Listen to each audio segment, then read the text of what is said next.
Bienvenidos, queridos hermanos, a este su programa de Apologética Católica. Mi nombre es Fran Morera y por este próximo tiempo vamos a compartir sobre la palabra de Dios. Especialmente estamos en este momento estudiando al profeta Ezequiel. Así que con la asistencia de Jorge en los controles, vamos a comenzar como siempre haciendo una oración en el nombre del Padre, del Hijo, del Espíritu Santo. Amén. Amado Señor, danos el don del Espíritu Santo. Danos los dones que nos capaciten para penetrar en tu santa palabra y que nos abra el espíritu a la realidad de arriba para así poder construir el reino de Dios en la tierra.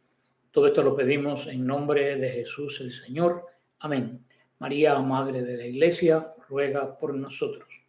Pues seguimos en esta recta final del profeta Ezequiel. Hoy vamos a ver el capítulo 42. Ya desde el capítulo 40 hasta el último de todos, vamos a leer esta visión que tuvo Ezequiel sobre el templo del Señor, que dijimos el futuro templo del Señor. Dijimos que se habían corrido ríos de tinta porque hay personas de otros grupos e iglesias que dicen que esto es un templo judío, tercer templo judío en Jerusalén, lo cual es un verdadero disparate, porque el pacto con Israel se acabó. Cuando Cristo dijo en la cruz, todo se ha cumplido. Estamos en un pacto nuevo. O sea que ya Jerusalén, la Jerusalén del pacto de Moisés y del pueblo judío, como pueblo de Dios en la alianza, ya no tiene sentido porque hay una alianza nueva, hay un pueblo nuevo, que es la iglesia, a la cual todos pueden participar. Como dice Pablo, griegos, judíos, pues todo.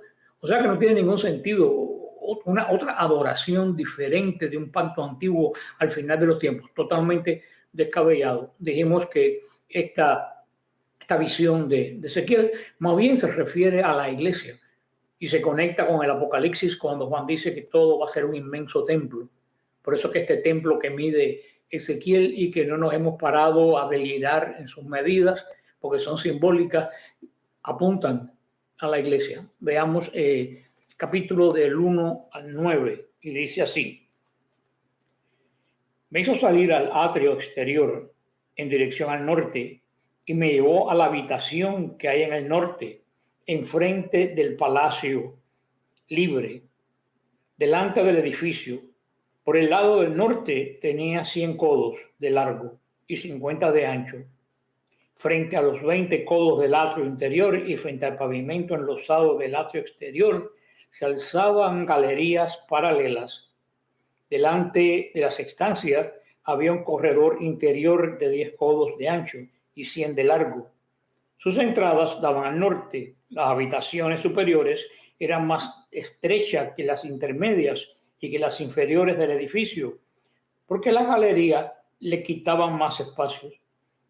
Estaban dispuestas en 3 planos y no tenían columnas como las del atrio. Por eso las habitaciones superiores eran más estrechas que las intermedias y que las inferiores a ras de suelo. El muro exterior paralelo a las estancias del atrio exterior por delante de las habitaciones tenía 50 codos de largo. Por lo tanto, la longitud de las habitaciones del atrio anterior era 50 codos y las que estaban frente al santuario tenían una longitud de 100 codos. Debajo de estas habitaciones estaba la entrada para quienes pasaban al templo por el este desde el atrio exterior. Me trajo luego al atrio exterior. Este ángel, podemos decir que fue el guía del profeta Ezequiel en este tour por este templo maravilloso. Eso lo vemos en Ezequiel 43. Lo llevó lejos del edificio del templo de regreso al atrio exterior. Recuerden que el templo de Jerusalén, hecho por Herodes, sobre todo la última vez que se reconstruyó, en lo que era el templo, el edificio de 4 cuadrados, 4 paredes con el techo, era lo más pequeño de todo el espacio a que se llamaba templo en Jerusalén. La explanada era una explanada del tamaño de varios estadios de fútbol. Y el lugar santo, el lugar del Santísimo, era bastante pequeño en comparación con aquella estructura inmensa. Por lo tanto, se le llamaba alrededor, toda esa galería que estaba rodeado, este patio central del templo, se llamaba el atrio. Y habían dos atrios, el interior y el exterior, porque el templo estaba dividido en varias secciones. Primero, con lo último de atrás, estaba la sección de la gente común, de los que no eran judíos, de los que no eran israelitas. Ellos solamente podían llegar hasta ahí. Había un pequeño atrio y se entraba y estaba lo que se llamaba el atrio de la casa de Israel. Ahí todos los judíos podían reunirse a orar y a ofrecer los sacrificios. Pero había otro atrio y un tercer lugar, que era donde solamente entraban los hombres de la casa de Israel, los que tenían la circuncisión. Después venía un espacio amplio donde estaba el edificio en sí del templo. Y delante tenía el altar de los sacrificios, que era un cuadrado posiblemente más grande que esta habitación donde yo estoy, más o menos del mismo alto, a donde se subía por una escalera y se podían sacrificar varios animales al mismo tiempo. Por eso es que dice que lo lleva al atrio exterior, al atrio que daba para afuera. Estaban en 3 pisos, dice, y no tenían columnas como las columnas de los atrios. Por supuesto, los atrios, si ustedes buscan una maqueta del templo de Jerusalén, estaban rodeados por todos lados, era como un gran claustro, estaban rodeados de columnas. Por eso vemos esta notable descripción que ha llevado tanto tiempo a Ezequiel, nada más y nada menos que 8 capítulos, y que verdaderamente se ha hablado desde la antigüedad, de forma, pudiéramos decir, no es la palabra exacta, pero de forma, podríamos, cabalística por los judíos, de forma de una mística de buscar datos escondidos dentro de todo esto.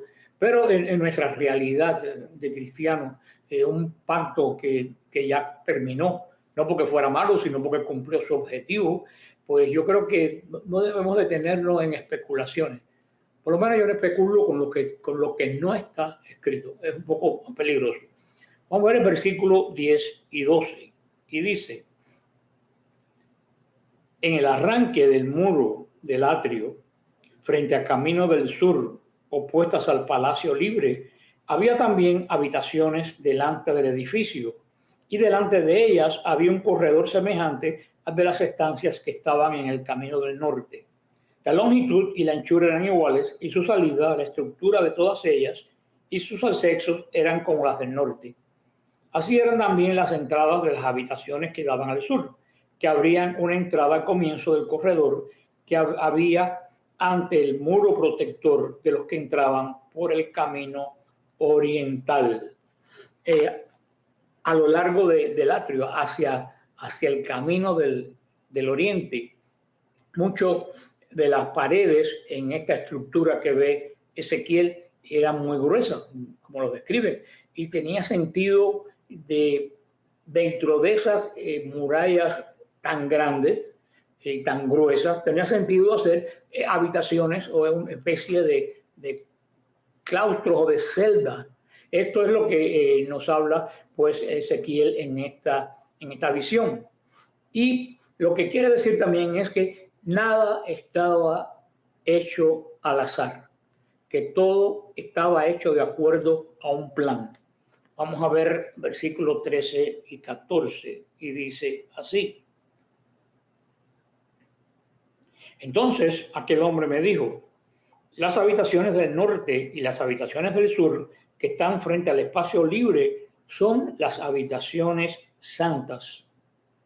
En ellas, los sacerdotes que están cerca del Señor comen las cosas santísimas, la oblación, el sacrificio por el pecado y el sacrificio por el delito. Es un lugar santo. Cuando entren los sacerdotes, no saldrán directamente de este lugar santo al atrio exterior, sino que dejarán aquí las vestiduras con las que han servido, que son santas. Se pondrán otras ropas y con ellos llegarán al pueblo. Muy interesante este capítulo, sobre todo estos versículos, bien, pues interesante. Muchos de los sacrificios, si ustedes van al libro de Deuteronomio y del Levítico, incluían una comida sacrificial, una comida ceremonial. Todo el sacrificio que se llamaba de comunión y otros sacrificios donde participaba la víctima, se comía por el sacerdote que la ofrecía y por los fieles que ofrecían la víctima por algún objetivo. Si ven, es muy parecido, es una figura ya de la Eucaristía, donde el sacerdote y los fieles comen de la misma víctima que se ofrece por los pecados, por ejemplo. Ya en el Levítico está la esencia de la Eucaristía. Por eso, el holocausto se quemaba completo. No había nada para nadie, todo era para el Señor. Pero en este estilo de comidas sacrificiales, banquetes sacrificiales, pues esta ofrenda que se le ofrecía al Señor, después eran para los sacerdotes que la comían también. Pero esta ofrenda ya ofrecida era una ofrenda santa. Era una comida de comunión entre Dios y el hombre. Fíjate esto que interesante, comida de comunión entre Dios y el hombre. Ya en lo antiguo del primer pacto de Dios, ya se prefigura la Eucaristía, la comunión. Los sacerdotes tenían derecho a comer de ciertas ofrendas. Los ministros deben comer también como los demás. No pueden vivir, los ministros del Señor no viven del aire. Y el Señor Jesús ha ordenado, así como que los que esperan en el altar son partícipes del altar, así también los que anuncian el Evangelio vivan del Evangelio. Primera de Corintios capítulo 9, versículos 13 y 14. Que vivan del Evangelio los que trabajan para el Evangelio. Eso lo deja San Pablo clarísimo. Pero para ver cómo viven los que viven para el Evangelio, tendríamos que mirar al apóstol Pablo. Tenemos que mirar al mismo apóstol, que tuvo una vida muy frugal. Los fieles no tienen por qué costear los gastos de los lujos, podríamos decir, de un pastor, sea de la iglesia que sea, porque el Señor mismo nos manda a llevar una vida de pobreza en el sentido de no excedernos más allá de lo que el Señor nos da. O sea que es muy importante, está la responsabilidad para nosotros también de pues aportar a la vida de sacerdote con nuestro dinero, con nuestra ayuda, con nuestra ofrenda. Pero yo también reflexionaría aquí, le diría a las personas de otras denominaciones que andan pidiendo ofrendas y siembras y yo no sé qué. Primero, que quienes comían eso eran los sacerdotes y lo comían directamente de lo que se ofrecía. Así que no pueden usar eso para decir que recogen dinero. Están cometiendo verdaderamente un fraude de la palabra de Dios, porque aquí se está hablando solamente de comida, de mantención de comida. Claro que San Pablo lo amplía un poco más, pero como dije, San Pablo está exceptuando de su vida, que fue extremadamente austera, todo tipo de lujo innecesario. El lujo tiene que estar donde está y no está. Estas palabras enigmáticas mías se las voy a explicar pues ahorita.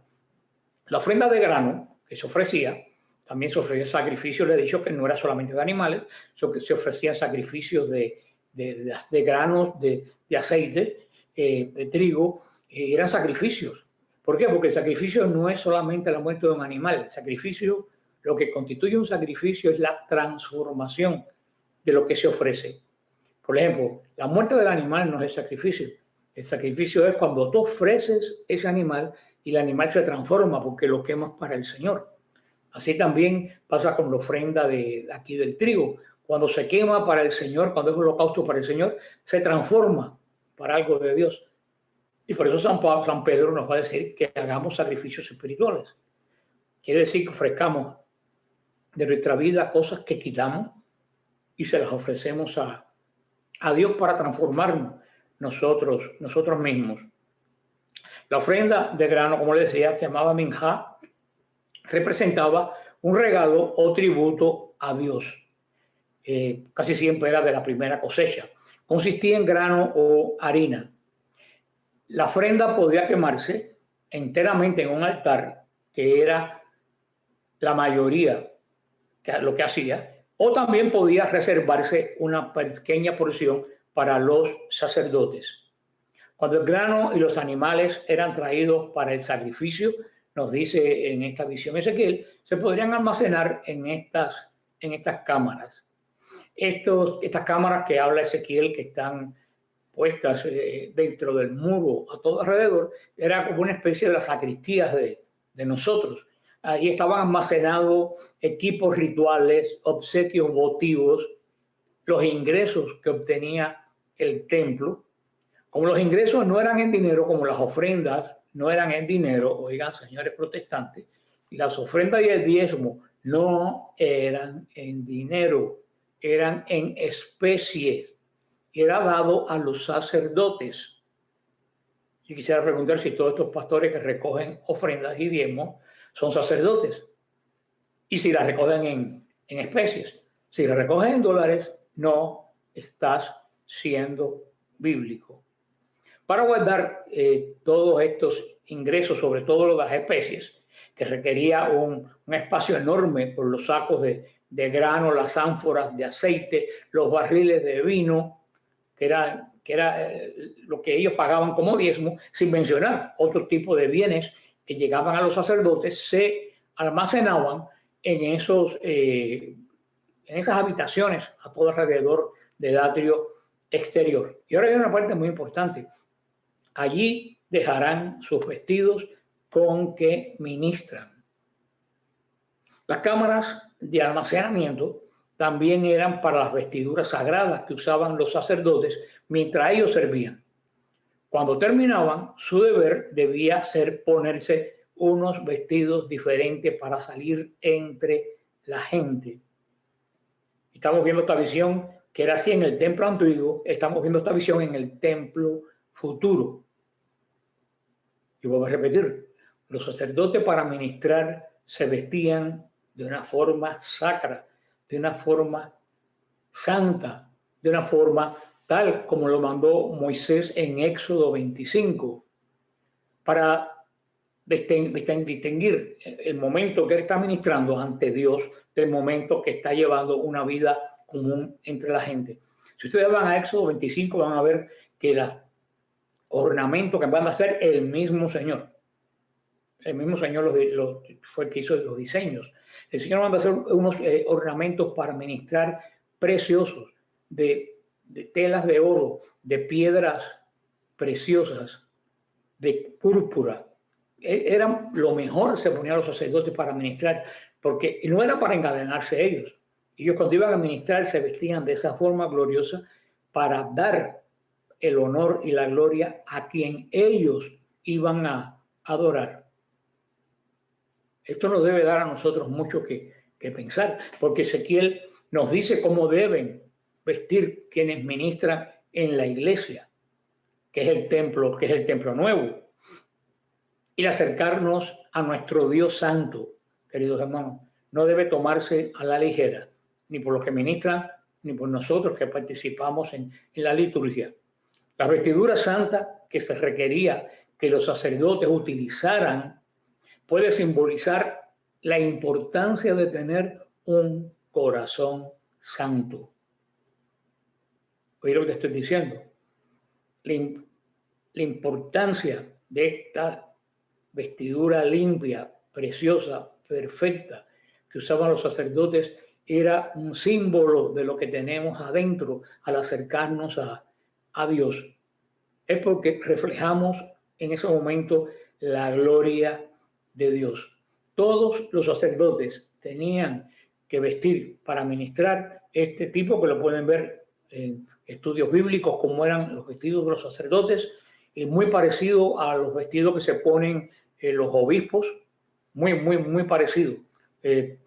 Sí, en el tema que yo tengo, la Pascua Eterna, al final, en apologética.net, al final yo hago una explicación sobre los ornamentos y cómo pasaron a nuestra liturgia católica. Debido a que esos atuendos eran santos, los sacerdotes tenían que cambiárselo antes de salir del templo, porque eso representaba su intención su adoración al Dios vivo. En la calle andaban vestidos como las personas pues normales, muchas veces se vestían de blanco con un turbante, pero nunca para ministrar ellos iban vestidos de una forma totalmente distinta, vuelvo a repetir para que lo busquen, marcado en el libro del Éxodo capítulo 25. Debido a que los atuendos cuando el sacerdote iba a ministrar se volvían santos, porque estaban en contacto con Dios, los sacerdotes tenían que guardar ese lugar en el templo, no se podía sacar del templo. La simetría perfecta del templo, de esta visión de Israel, queridos hermanos, puede ser símbolo del orden y de la armonía del reino de Dios que establece Jesús sobre la tierra. Definitivamente, los sacerdotes deben usar ropa especial cuando están ministrando, cuando están funcionando como sacerdotes en el templo de Dios.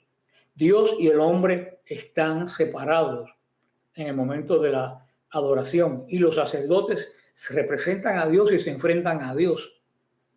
Por eso que están vestidos totalmente diferentes que nosotros para marcar este ministerio.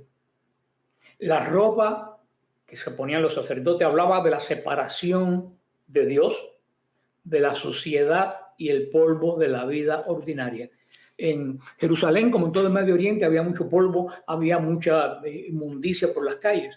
Por eso se lavaban los pies cuando llegaban al templo, se purificaban y se vestían de forma pues esplendorosa. Simbolizaba esto, la separación de Dios de la vida ordinaria sucia y de la santidad limpia de Dios.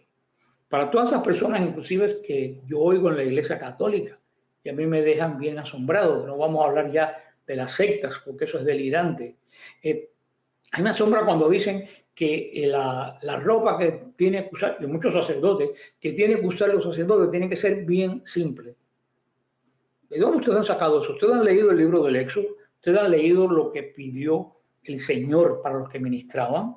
Y el concepto está que creo que se imagina que esa ropa es para engalanarnos a ellos. No, si es para engalanarte a ti, tú debes usar ropa simple, que muchas veces no la usan porque se ponen ropa de marca. O sea, ropa de marca cuando estamos en la calle y bien simple, un trapo, podemos decir, cuando estamos ante Dios, porque hay que ser humilde. Esa humildad está muy rara, perdóname. El sacerdote, cuando ministra, tiene que ponerse lo más hermoso que existe, las mejores telas, los mejores bordados, porque en ese momento él no está siendo él está representando para nosotros al mismo Jesús. Y nosotros Jesús está representando la gloria de Dios. Nosotros vemos la gloria de Dios a través de las vestiduras de aquel que simboliza o ministra en persona de Cristo en ese momento. Por eso es que cada vestidura que tiene el sacerdote tiene un nombre y simboliza algo. Y el color no es que hoy me levanté y me voy a vestir de verde. No. Peor todavía. Hoy no tengo ganas de ponerme casulla y voy con la estola. Eso está totalmente prohibido. Lean las instrucciones del misal romano. Si yo no soy sacerdote y la conozco, no hay ninguna razón para aquellos que sean sacerdotes y hayan estudiado en un seminario no la conozcan. El misal romano es clarísimo. Nadie puede alterar, a no ser en un momento gravísimo como de persecución. Nadie puede alterar lo mandado a cómo se viste un sacerdote. Yo me acuerdo cuando yo era monaguillo y todavía me han dicho sacerdotes que yo conozco que ellos lo hacen, que cada vez cuando el sacerdote se revestía en la sacristía era una paraliturgia. Nosotros los monaguillos poníamos de una forma especial la ropa, la poníamos encima de una especie de mesa como un altar con imágenes que había en la sacristía. Si no mal no recuerdo, primero se ponía la casulla, después de la casulla se ponía la estola, que la poníamos así en forma de M, poníamos la estola, después poníamos el cíngulo en el medio, haciendo como una cruz con la estola, encima se ponía, y también se ponía el amito debajo de todo eso, y poníamos también la casulla encima. Y nosotros revestidos, cuando el sacerdote venía para celebrar la misa, en silencio. La sacristía sola, solamente los monaguillos y el sacerdote, en silencio. El sacerdote se iba revistiendo y cada vez que se ponía una prenda, iba haciendo una oración. Por eso cuando estaba totalmente revestido, estábamos todos metidos dentro del ambiente de santidad. Yo no sé en otros lugares, pero he estado aquí en parroquias que se está vistiendo el sacerdote y aquello parece una feria, parece un mercado. La gente en coro gritando, los otros pasando y el sacerdote hablando con el otro y poniéndose. Hemos perdido el sentido de lo santo. Pues puedo decir no todo el mundo, sé sacerdotes que lo hacen, pero sé también de muchos que no lo hacen. Hemos perdido el sentido de lo santo. Cuando tú vas al altar, tú no te representas tú representas a Cristo. Y tú no muestras la pobreza de Cristo. La pobreza de Cristo fue culpa del pecado. Cristo no fue pobre porque quiso. Cristo fue pobre por culpa de nuestro pecado, por ser obediente. O sea, que el sacerdote reviste esa gloria de Jesucristo, Señor de señores y Rey de reyes, dueño del universo. Y ese Señor se lo dejó saber a Moisés. Y así Ezequiel, en el templo nuevo, en la iglesia, lo ve. Sacerdote separado del pueblo, vestido diferente del pueblo. Sabe que está realizando una función santa. Y por esta parte nosotros, los fieles, también tenemos que pensar en la forma que nos vamos a vestir para ir a la Eucaristía. Si el sacerdote se reviste de gloria porque va a ministrar en persona Christi, nosotros que vamos a presenciar y a participar de esa administración, tenemos que vestirnos, hermano, con lo mejor que tenemos. No es para que la gente me vea mi ropa, a mí no me importa que la gente me vea o no me vea. No, que si van a ver los vestidos de la gente, la iglesia, eso a ti no te importa. Tú no eres de esa gente. Si esa gente son tan vanas que van a ver lo que se pone otro, no seas tú vano con Dios. Porque el demonio trabaja de formas diferentes. Antes la gente se vestía muy bien para ir a la iglesia y empezó el demonio a trabajar. No, eso es orgullo porque se la ponen para lucir la ropa. ¿Sí? Yo me pongo, cuando voy a misa, me pongo lo mejor que tengo, me lo pongo para lucir la ropa, para lucirla para Dios, para dar a entender a todo el que me ve que yo estoy vestido así porque voy a algo especial, voy al banquete a que Dios me ha invitado. Yo veo personas en misa que van a la Eucaristía con la misma ropa que están lavando el carro, o como si vinieran de la playa. Hermano, eso es, como dice Ezequiel, poner las cosas santas al nivel del polvo y el churre de la calle. Desde el momento que nosotros nos vestimos para ir a la Eucaristía, no me estoy vistiendo yo para engalanarme yo, estoy vistiendo porque estoy invitado a la fiesta del Rey. Y el vestido de afuera habla mucho del vestido de adentro. Porque si tú has vestido como quiero la Eucaristía, quiere decir que dentro de ti, a ti no te importa mucho el lugar a donde vas. Para ti es igual que ir al supermercado. Y perdónenme que se lo diga, se lo tengo que decir porque eso es el tema. Da vergüenza cómo se visten gentes para ir a la iglesia. Inclusive lo he visto días de la misa del gallo, por la noche, cuando hay necesidad de andar en chores y chancletas. Así los he visto yo. Eso no era así. Hace algunos años atrás no era así. Y se ha perdido. El demonio nos ha ido quitando el sentido de lo sacro en base a una supuesta pobreza de Dios, lo cual es totalmente falso, porque Dios no es pobre. Y cuando llegamos a encuentro, no nos va a hacer pobre, nos va a hacer rico. O sea que tenemos que despojarnos de toda esta tontería tercermundista, de toda esta tontería del socialismo del siglo XXI que se han metido en la iglesia. A veces que yo veo obispos que tú le vas a besar el anillo, quitan la mano como si le hubiera mordido el dedo. Yo le digo, señor obispo, yo no estoy besándole a usted el anillo, a usted hombre, yo estoy besando el anillo, la autoridad que usted posee, la autoridad apostólica, su descendencia de los apóstoles en ese anillo. Yo no le estoy besando la mano a usted, a mí no me interesa besarle la mano a usted.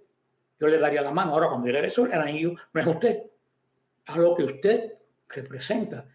Hermano, por favor, tenemos que volver a ser católicos. Hemos dejado de ser católicos para complacer al mundo protestante, para que vinieron y no vinieron. Se llevaron a muchos de adentro. Es hora de volver a sentarnos seriamente y pensar, tenemos que volver a retornar a ser verdaderamente católicos. Y Ezequiel, con esto de la forma de las vestiduras de los sacerdotes, nos da una gran lección.